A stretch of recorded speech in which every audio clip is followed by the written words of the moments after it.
నిన్న మధ్యాహ్నం నుండి పహల్గావ్ ఉగ్ర దాడికి సంబంధించే దేశమంతా మాట్లాడుకుంటోంది, కలవరపడుతోంది, బాధపడుతోంది, కన్నీళ్లు పెడుతోంది. అదే నిన్న నుంచి జరుగుతోంది కూడా. ఇలా జరుగుతుందని అసలు ఊహించలేదు. అసలు ఇలా జరుగుతుందా? ఎంతమంది తల్లిదండ్రులు, ఎంతమంది పిల్లలు, ఎన్ని కుటుంబాలు బాధపడుతున్నాయని దేశం మొత్తం బాధపడుతోంది. అయితే ఇట్లా జరిగిన ప్రతిసారి, ఇలాంటి ఉగ్ర ఘటనలు, ఉగ్రదాడి జరిగిన ప్రతిసారి దీనికి కారణం ఎవరు అని మనం అనుకుంటామో, ఎవరు అని తేలుతుందో చివరికి ఇప్పుడు కూడా మళ్ళీ అదే జరిగింది. ఎస్, మనం దీనికి సంబంధించిన బ్రేకింగ్ న్యూస్ చూస్తున్నాం. పహల్గావ్ దాడిలో పాకిస్తాన్ కుట్ర మరొకసారి బట్టబయలైంది.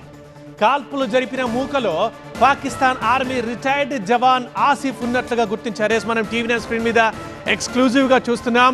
కాల్పులు ఎవరైతే జరిపారో వారే ఈ దుండగులు నలుగురు. ఆ నలుగురిని మనం చూస్తున్నాం. ఈ ఉగ్రవాదులే నిన్న విచక్షణారహితంగా, కనీసం దయ కూడా లేకుండా అంతమందిని చంపేశారు. అయితే ఈ నలుగురిలో ఇప్పుడు మనం పాయింట్అవుట్ చేసి చూపిస్తున్నారు. తన పేరు ఆసిఫ్, పాక్ ఆర్మీ రిటైర్డ్ జవాన్. తను పాకిస్తాన్ ఆర్మీలో పనిచేశాడు, రిటైర్ అయ్యాడు. పేరు ఆసిఫ్. ఎస్, ప్రతిసారి భారతదేశంలో ఉగ్రదాడి జరిగిన ప్రతిసారి రిజల్ట్ ఏమైతే వస్తుందో, ఎవరైతే దీని వెనక ఉన్నారో అదే మళ్ళీ వచ్చింది, వారే మళ్ళీ చేశారని ఆ కుట్ర బట్టబయలైంది. పహల్గావ్ ఉగ్రదాడి తర్వాత కీలక ఆధారాలు బయటకు వస్తున్నాయి. నరమేధానికి నలుగురు ఉగ్రవాదులు పాల్పడ్డట్టుగా తెలుస్తోంది. ఆ నలుగురి ఫోటో మీరు టీవీ9 స్క్రీన్ మీద చూస్తున్నారు.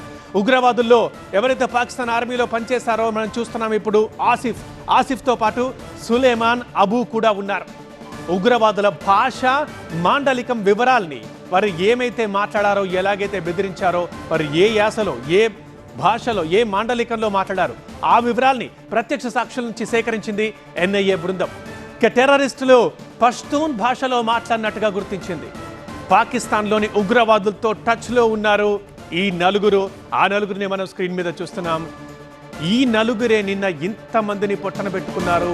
వచ్చి విచక్షణ రహితంగా, దయ లేకుండా కాల్చేసి ఇవాళ ఇన్ని కుటుంబాల్లో కరెక్ట్గా చెప్పాలంటే దేశం మొత్తం విషాదాన్ని నింపేశారు.